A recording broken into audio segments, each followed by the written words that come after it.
Karibu, hizi ni exclusive za Scope Media, tupo kwa Nasri Arfan Ngumi Jiwe, tunakwenda kuizungumza michezo. Mimi ni Ismail Mshana, endelea kusalia nasi. Kaka kwema? Kwema, alhamdulillah. Vipi nawe? Tayari afya? Alhamdulillah. Mara baada ya mchezo wa Singida Black Stars na Yanga kutamatika, kulikuwepo na maneno mengi. Watu wakafika mbali na kusema mechi ya finali ya CRDB Bank Federation imekuwa bora kuliko mechi ya Derby. Ni kweli CRDB finali dhidi ya Yanga na Singida ilikuwa bora kuliko Derby? Ni kweli ya. Mechi ya Singida na Yanga ya finali ilikuwa na intensity zaidi ya mechi ya Derby, ilikuwa na ufundi na timu zote mbili zilikuwa zinaonyesha haiba ya kutaka mchezo zaidi ya mechi ya Derby. Mechi ya Derby Simba hawakuweza kuonyesha ile physicality ambayo alionyesha Singida, hata ile haiba ya kutaka mchezo hatukuona, na hata yale matamanio yani ile kwamba kweli kuona kwamba Simba wanaitaka ile mechi hatukuona kwa upande wa wachezaji wa Simba, tofauti na jinsi ambavyo walifanya Singida.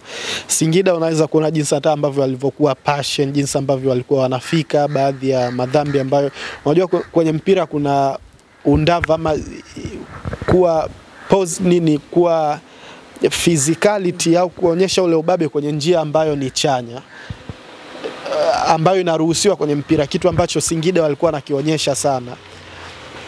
Then angalia hata jinsi ambavyo mchezaji mmoja mmoja walikuwa huru kuonyesha ufundi wao. Mtu kama Damaro, Marus Chuku katikati ya uwanja walikuwa wanafika, lakini walikuwa wanaonyesha pia ubora wao, zile talent zao waliweza kuzionyesha pale. Kwa hiyo kuna vitu vingi sana. Naamini hata wachezaji wa Young Africans wenyewe ukiwafuata ukiwauliza kwamba mechi ipi ilikuwa ngumu kwa, watakwambia mechi ya Singida. Kwa jinsi ambavyo Singida walikuwa na walivyokuwa physicality, walivyokuwa kweli wanadondosha jasho lao la mwisho pale. Wachezaji wa Simba sio kufungwa tu, lakini nafikiri hata ile kuona kwamba kweli walikuwa wanahitaji ile mechi wa kuonyesha, hawakuwa test Yanga ipasavyo physically. Kwa nafikiri ni kweli mechi ya Yanga na Singida ilikuwa bora zaidi ya mechi ya Yanga na Simba. Haya, ama ni vizuri kusema kwamba Singida Black Stars ana wachezaji wenye quality kuliko Simba? Inategemea kwenye baadhi ya maeneo, sio tu Simba, lakini hata Yanga kuna baadhi ya maeneo Singida ana quality kushinda Yanga. Kwa hiyo sio issue ya general, si unaangalia mchezaji mmoja mmoja. Singida kuna maeneo na quality kushinda hata Yanga. Kwa hiyo sio tu issue ya kusema Simba au sijui wapi. Kwa mfano tulikuwa tunaongea jana kwenye kipindi, mtu kama Damaro yule kiungo wa Singida anacheza Yanga vizuri tu, na hata akienda Simba anacheza physically, unaona energy ipo pale, ufundi, akiamua kunyumbulisha ule mpira anaweza, kupasa anaweza, ups and downs anaziweza. Kwa hiyo ni mchezaji ambaye hata kumweka hata Yanga anacheza, tunaona jinsi ambavyo hata Yanga wanamtamani Jonathan Soa kwa uwezo wake wa kufunga. Ameingia tu dirisha dogo, ameweka kambani goli 13. Yanga striker wao nafikiri naye amefunga goli 13 kwa kutumia ligi nzima. Kwa Singida wana quality ambayo timu nyingine yoyote Tanzania wanaweza kawa wanazihitaji, lakini nafikiri wanapopishana ni labda ule uwingi. Yanga inawezekana yeye akaona labda pale kuna wachezaji wawili watatu anawatamani, labda ukiwaambia Azam watakuwa ni issue wachezaji 4 5, Simba inawezekana hivyo hivyo 5 6. Kwa kusema tu kwamba Singida wana quality zaidi ya hizi timu zingine, nafikiri sio general, lakini kwa mchezaji mmoja mmoja Singida wana mchezaji mmoja mmoja ambaye unajua, kwa mfano kwenye ligi yetu ukisema club kama Dodoma, Ken Gold, unaweza ukampa offer Simba, Yanga, Azam kwamba nenda kasaini mchezaji Ken Gold, alafu akwambia mimi sihitaji hapo. Nenda kasaini mchezaji Prison, akwambia mimi sihitaji hapo. Lakini Simba, Yanga na Azam zote ukiziambia ziende zikachague wachezaji pale Singida, wataondoka na wachezaji wengi sana. Kwa hiyo Singida wana hiyo quality. Uliandika kuhusu Bakari Nondo Mwamnyeto kwamba ubora wake mkubwa anaweza kucheza timu nyingine yoyote hapa Tanzania. Lakini pale kwa Young Africans kutokana na uwepo wa Ibra Baka na Dickson Job kumemuia ugumu. Wapo baadhi ya watu wamefika mbali na kusema kwamba Bakari Nondo Mwamnyeto pale Simba hana nafasi kwa sababu yupo Chemalon, yupo Kalabwe, yuko na Abdulrazak Hamza. Hakuna anayemfikia kati ya hapo. Ulitumia kigezo gani cha kusema Bakari Nondo Mwamnyeto anaweza kucheza timu yoyote katika ligi yetu ukitoa Yanga? Kwanza mimi huwa napenda kutumia akili yangu binafsi na kutumia baadhi ya mifano ya wazi. Kwa mfano nikisema natumia mifano ya wazi, kuna kipindi Dickson Job alikuwa na heka zake na baadhi ya watu wa mamlaka za mpira hapa, akawa hapati nafasi ya kuanza national team. Nakumbuka sio? Nani ambaye alikuwa anaanza baada ya Dickson Job? Bakari ambaye yupo bench pale Yanga. Kwa hiyo anakuonyesha jinsi gani ana quality. Kwa hiyo tukizungumzia kwa wachezaji wa kizawa, inawezekana ikitoka Dickson Job na Baka anayefuata ni nani? Ni Bakari. Na ndio maana hata kipindi ambapo Dickson alikuwa na matatizo yake ambaye alikuwa nazima national team ni Bakari. Na hapakuwa na tatizo lolote, na ndio maana makelele hayakuwa mengi kutokana na Bakari alikuwa anazima vizuri, na kuna kipindi Dickson alikuwa anachezeshwa kama fullback timu ya taifa chini ya Ambroch. Nani Ambroch yule? Ambroch alikuwa anazima pale kati ni Nondo. Kwa hiyo anakuonyesha kwamba huyu ni mtu ambaye quality yake ipo juu. Of course umenitajia hao wachezaji wa Simba au center back hao ni foreigners, sio wa Tanzania. Lakini waangalia hao wachezaji kila siku wanafanya mistake. Chemalon kila siku anachoma. Confederation Che amechoma sana. Kwenye ligi ya ndani amechoma. Kwenye mechi ile ya Dabi Chamu alikuwa anachoma. Almanusura mara 2 awasababishia Simba kuruhusu magoli. Kuna ile moja alipiga mpira nyuma vibaya, Pacome akataka kwenda kuufuata, bahati nzuri Kamara akaenda kusweep pale. Kuna ile nyingine alizungushwa na Mudathir Yahya, kuona kuna makosa kwenye game yake. Achana hichi kipindi ambacho apata nafasi ya mara kwa mara ya kucheza, lakini kile kipindi ambacho alikuwa anacheza lini ulikuwa unamuona anafanya mistakes za namna ile. Huoni kabisa ni mchezaji ambaye amejikamilisha, na hata kwenye nyakati ambazo akicheza unaona performance yake, na hata juzi tu hapa alivyokuwa anacheza national team unaona performance yake. Kwa Bakari ni mlinzi mzuri.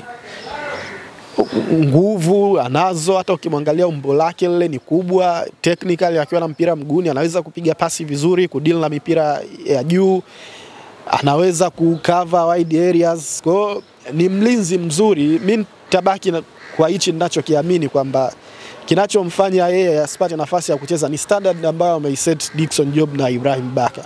Au wengine wanaotajwa hata wangepelekwa Yanga pale wangeishia kukaa bench. Baka na Job wameshatuonyesha kwamba wanaweza kukabiliana na washambuliaji wa level ya juu, sio tu kwenye ligi ya ndani. Watu walimdhibiti Guirassy. Unakumbuka kipindi kile Guirassy anakuja na Gine, Guirassy wa moto Bundesliga anawasumbua walinzi kule, lakini kina Baka na Dickson Job walimdhibiti vizuri. Kuna kipindi Shalulile alikuwa wa moto, ndo anakuja na Mamelodi hapa, kila mtu alikuwa anamuogopa Peter.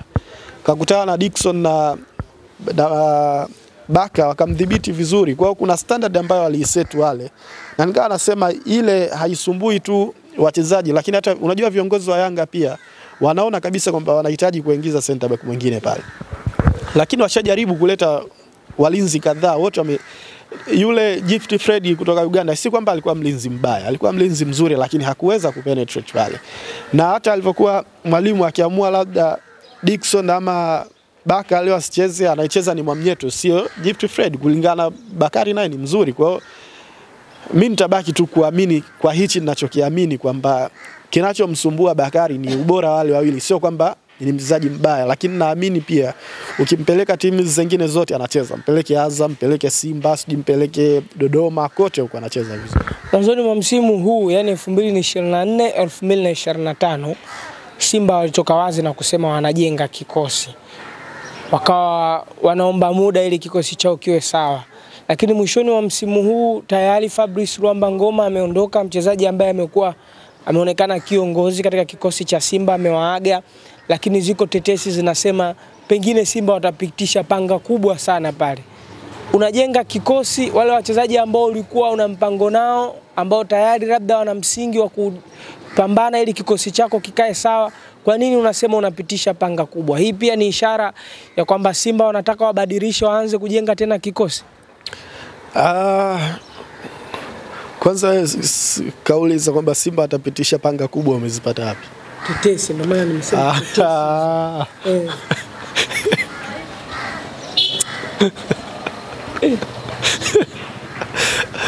tetesi. Umezitoa kwenye vyanzo vyako unavyoviamini? Nimetoa kwa Hansi.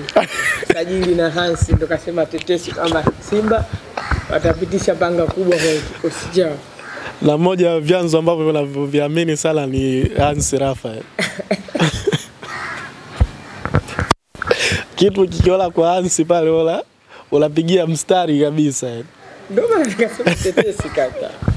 Sema Hansi anafanya kazi nzuri sana, vingi anavyoongea baadaye vinatokea. Ana vyanzo vyake na ni mwanangu. Kwa mimi mwenyewe namuamini, kama hiyo taarifa umetoa kwa Hansi basi ni ya uhakika. Sasa issue ya Ngoma kuondoka, of course ameondoka mchezaji mzuri. Na hata kilichokuwa kinaendelea Simba kwa msimu uliopita alikuwa anasema huyu ndio alikuwa mbeba ramani wa Simba. Yeye ndio anaamua muda wote Simba icheze vipi. Yeye ndio ambaye alikuwa na connect team kutoka nyuma kwenda mbele, na sio rahisi kupata wachezaji wa namna hii. Ndio maana Yanga naye Khalid Aucho, Simba alikuwa naye Ngoma. Kupata wachezaji wa Karba hiyo ni ngumu sana. Ni ngumu mno, yani kumpata mchezaji ambaye atabeba ramani nzima ya timu. Yeye ndo anajua wakati gani wa kwenda kushambulia kwa haraka, wakati gani wa kuslow down mashambulizi. Ni ngumu sana. Kwa hiyo sijajua Simba ata replace vipi hiyo pengo ya Ngoma, na nitasubiri kuona mchezaji gani ambaye labda mwalimu anaweza akatengeneza mazingira mengine, akajaribu kutengeneza mazingira mengine ya kutokuwa na mchezaji ambaye labda atakuwa na majukumu mazito kama ya Ngoma. Lakini kwenye soka la kisasa ni muhimu sana kuwa na mchezaji wa namna hiyo, hasa kwenye kile ambacho Fadlu anakifanya. Fadlu anataka timu iwe na center backs wawili nyuma na viungo wawili wa chini, then full backs wahame waende juu wakaact kama mawinga, ili kuwe na namba 10 watatu wanaooperate eneo la ndani. Kwa hiyo kwenye system hiyo inakulazimu kuwa na namba 6 mmoja mwenye uwezo mzuri wa kupiga pasi. Kwa hiyo ukiwa na mchezaji ambaye hawezi vizuri kulibeba hilo jukumu la kuiconnect team kutoka nyuma kwenda mbele, mipira ikiwa inapotea mara kwa mara, mtakuwa mnapokea counter attacks ambazo zinawaacha nyinyi mkiwa wide open sana. Maana fullback wenu washahama, na mpira ukipotea hapa katikati, zikitokea turnovers za mara kwa mara huku pembeni kunakuwa wazi sana. Kwa hiyo mnapokea mashambulizi mkiwa wazi, yani ile guard yote haipo. Kwa hiyo nitataka kuangalia Simba ata replace hiyo vipi, na sitaki kwa hukumu kwamba wamemuacha kipindi ambacho sio sahihi. Kwangu mimi kama ingekuwa ndani ya uwezo wao angeendelea kubaki naye.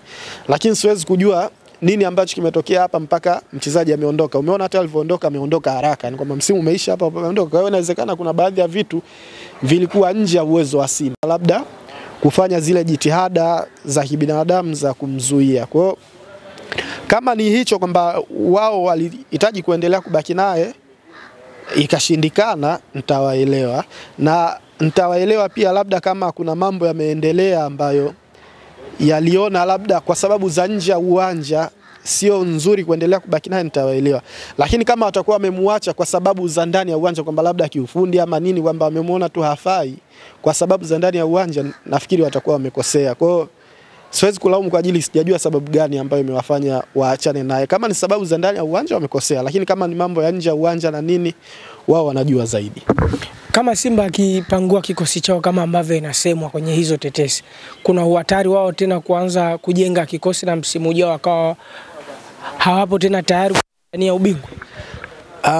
Sasa sijajua wapangue kwa nini. Wao wanatafsiri vipi huu msimu, kama wanahisi wamefeli kiasi cha kwamba wao wanataka wapangue squad. Maana mimi ukiniuliza binafsi yangu naona Simba wamefaulu sana msimu huu. Wamefaulu.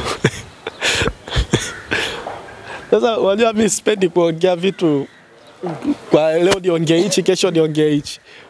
Mimi mwanzo wa season nilikuwa nasema Simba naipa 100% ngapi. Wameenda hadi mechi ya mwisho wamepambania ubingwa. Ilikuwa hivi tu atoe ubingwa. Sasa kwa maneno yangu mwenyewe watu wame overachieve au wame underachieve? Wanaoachieve. Sasa kwangu mimi naona Simba wamefaulu. Yaani mimi nilipokuwa nawafikiria na wao walipoenda kugota, mimi nilikuwa nafikiria Simba msimu anaweza akapigania top 4. Simba mpaka dakika ya mwisho ndio taji limepotea kwa. Kwa hiyo naona wamepata kikubwa zaidi na jinsi ambavyo mimi nilikuwa na wafikiria. Kwa hiyo sidhani kama kuna sababu yoyote ya kusema ili group la wachezaji waliokuwa nalo halifai. Kinachotokea kwenye ujenzi wa timu, ili group limeshawafikisha hapa lilipowafikisha. Wanachotakiwa ni kuboresha kupitia hicho walichokuwa nacho. Sio kwamba hicho walichokuwa nacho hakifai. Kuna baadhi ya maeneo of course wanaonekana kuna madhaifu, hususan mimi eneo la mbele naona hakuna quality ambayo inayojitosheleza. Mimi eneo la mbele la Simba mchezaji pekee anaweza kumtumania ni Mpanzu. Wengine wote naona ni wachezaji wale wa ziada kama ni squad player na vitu kama hivyo. Mtu mwenyewe kabisa ambaye unaweza kumtumainia ni Mpanzu. Kwa hiyo Simba na uzuri kwamba Mpanzu wamemsajili dirisha dogo alafu wameona impact yao kwenye squad. Sasa wanaweza wakatumia usajili wa Mpanzu kama kuitumia kama ile ndio inatakiwa kuwa standard kwenye ile dirisha kubwa. Waboreshe wazidi kuboresha kwenye level ile ambayo wamewaonyesha Mpanzu. Kwa hiyo wakiboresha pale wanaweza eneo lao la mbele likawa na nguvu zaidi. Kwa mfano huwezi kusema unaachana na washambuliaji wao wote wawili ambao wamewasajili, huwezi kusema utaachana na Kibu. Kwa hiyo hichi kilichowafikisha hapa watumie huu msingi huu kuboresha kwenda kukompiti zaidi msimu ujao, lakini huwezi kusema kwamba ile group la wachezaji la awamu hii lote limefeli. Wapo baadhi ya watu wanasema Mwalimu Fadlu ni mdogo kimbinu, hastahili kuendelea kubaki Simba. Hii ni sawa? Hao wanaosema hivyo hawajui mpira. Kwa zaidi ya 90% hicho walichokivuna Simba, achana masuala ya siasa. Unajua kwanza masuala ya kuchanganya mpira na siasa ndio wanataka kuharibia sasa hizi viongozi wa Simba. Na mimi sitaki sasa hichi kipindi sitaki kudiscuss siasa. Tukianza kudiscuss siasa tazungumza mambo mengine mengi. Basically kwa kile kinachotokea uwanjani, walichokivuna Simba kwa zaidi ya 90% kutokana na ubora wa Fadlu Davis. Na siku ambayo Simba watakayomfukuza Fadlu Davis ndio siku ambayo Simba atakuwa washamkabidhi tena Yanga ubingwa msimu ujao. Maana yake kitendo cha kumfukuza Fadlu Davis watakuwa wanaanza tena upya, wanaanza tena sifuri, yani kwamba wanaanza tena upya ujenzi wa timu. Fadlu ashawatengenezea msingi wa timu. Sasa hizi unaona kabisa kuna uti wa mgongo wa timu. Kinachotakiwa kwenda ni kumboreshia zaidi coach. Hivi sasa kinachofanyika ndani ya Simba, kila kitu unachokiona ni Fadlu Davis. Kila kitu, na ndio miongoni mwa makocha ambao nilikuwa nawasifia sana msimu uliopita ni Fadlu Davis. Na miongoni mwa timu ambazo nilikuwa enjoy kuzianalyze ni Simba. Nilikuwa nakwambia kabisa kwamba hivi yani nitakuongelea yani kila kitu ni picture ya Fadlu Davis. Kilichokuwa kinakosekana pale ni ubora tu wa wachezaji. Mimi nitakwambia kitu kimoja. Kwenye mechi za ligi nyingi ambazo Simba amedondosha alama ni kutokana na makosa ya mchezaji mmoja mmoja. Mfano mechi ya Fountain Gate. Simba goli ambalo sikajifunga cha Sabi. Pale kuna kosa la kocha. Ilitokea nafasi ya Teba na Mkwala wakaenda kuingiliana. Wangeweza kufunga. Ni wachezaji wenyewe kukosa mawasiliano. Kwa mechi ya Fountain Gate ni makosa ya wachezaji ndio ambayo yamewafanya Simba kudrop alama. Mechi na Coast sare ya goli 2-2. Goli la kwanza ni Kamara hakuwa kwenye position nzuri. Goli la pili Coast wanapiga shoot from distance, hakuna pressure yote kwa makosa tena wachezaji. Mechi ya pili, mechi ya Yanga dhidi ya Simba ile ya 1-0. Chama anaenda kupiga free kick. Mpira unatoka nje, Kamara anaenda kufuata nje na urudisha uwanjani. Umlaumu kocha. Ni makosa ya wachezaji wenyewe. Mechi gani tena nyingine? Nakutajia mechi 3 hapo. Kwa hiyo unaweza kuona msimu hivi Simba msimu uliopita walipata sare mechi 3, sio? Walipata sare mechi 3. Yes, mechi 2 ni kutokana na makosa ya wachezaji. Na hiyo mechi moja nilokutajia ambayo wamefungwa na Yanga ni makosa ya wachezaji wenyewe. Kwa hiyo sio kocha, ni wachezaji wenyewe ndio wanafanya makosa. Miongoni mwa timu ambazo zilikuwa zina create sana chance ni Simba msimu uliopita. Lakini Ateba, Mkwala, sijui nani wanazikosa kina Kibu Dennis. Sasa hapo utasema kocha, ni wachezaji wenyewe. Lakini angalia mechi nyingi ambazo Simba walikuwa wanacheza, walikuwa na uwezo wa kumove mpira kuanzia nyuma, alafu pointi ya mwisho ikawa ni kwenye lango la mpinzani kwa Simba wenyewe kubutua mpira nje. Lakini ulikuwa unaona kabisa Ngoma atakuwa na mpira, watakuwa na viungo watatu watakaoingia ndani kama ni Kibu, Ahuas, Dui na Mpanzu. Mafullback watakuwa kama mawinga. Chances zitatengenezwa wachezaji wa Simba kutokana na unasema kutokana na ufanisi wao duni wataupaza mpira nje ama watapoteza nafasi. Kwa kila kitu Fadlu Davis alikistructure, alikifanya to the maximum, kikabaki kwa wachezaji wenyewe wa Simba hakuweza kudeliver kwenye. Kwa hiyo sio issue ya kocha, ni issue ya wachezaji. Kwa hiyo Simba waboreshe zaidi squad yao, lakini wakisema watimue Fadlu Davis msimu, yani ndo atakuwa washamkabidhi tena Yanga ubingwa kwa msimu wa 5 mfululizo. Nasiri, swali la mwisho kabisa. Kwenye mechi ya dabi baada ya kutamatika, kocha Fadlu kwenye moja ya mazungumzo yake alisema Young Africans viongozi wao wana influence nje. Hakuzungumza kuhusu Simba na uongozi wao jinsi unavyo influence nje. Maana yake hiyo influence kwa viongozi wa Simba hamna kwa mujibu wa Fadlu. Hichi alichokisema Fadlu ni kosa na kina uongo ndani yake. Wapo baadhi ya watu wamesema hakufanya sawa kusema viongozi wa Yanga wana influence. Ni kama amewasifia viongozi wa Yanga. Mpira ni mchezo wa wazi. Yaani miongoni mwa ushujani kukubali kwamba mwenzako amekuzidi hivi na hivi, wewe ukajipange zaidi, lakini ukiwa unakataa maana yake utakuwa unajidanganya mwenyewe.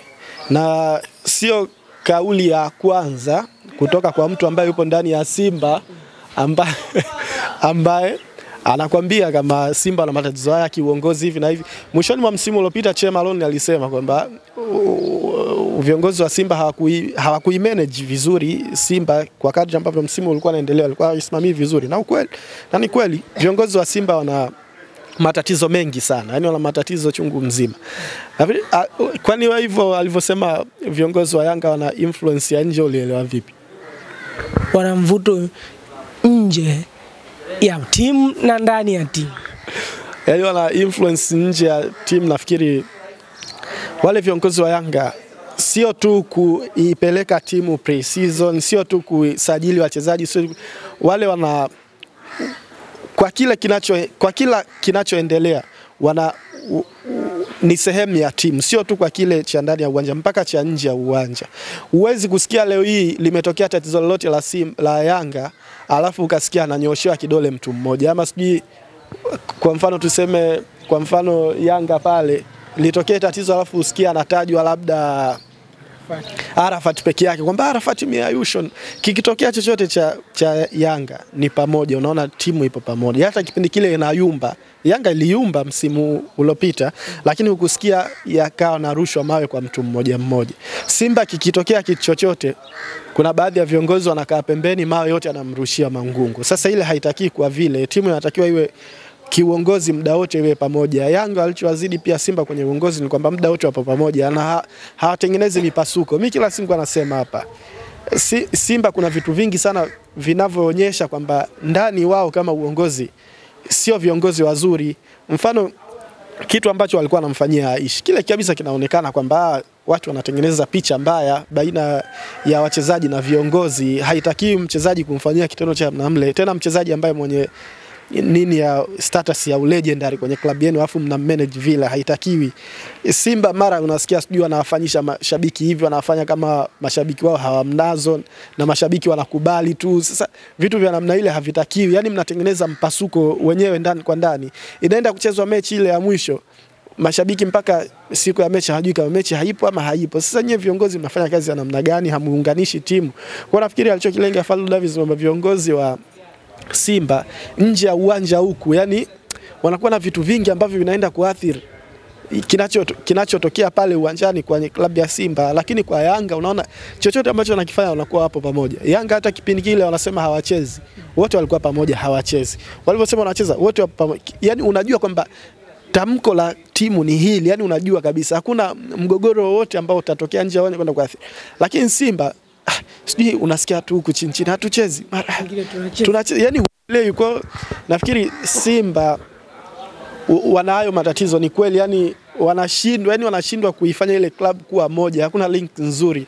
Wewe ni umesikia shabiki wa Yanga yote anazungumza vibaya juu ya viongozi wao, lakini huku mara utasikia kwa alichokisema Fadlu Davis kinawalisia, na sio ya kwanza kusema hivyo. Hata mwishoni mwa msimu uliopita kuna kipindi Che Malone alizungumza kitu kama cha namna hiyo. Kwa nafikiri viongozi wa Simba wanatakiwa kuwa makini sana, na hasa kuelekea msimu ujao. Msimu ujao kwao utakuwa mgumu kupita maelezo. Shukrani sana. Shukrani.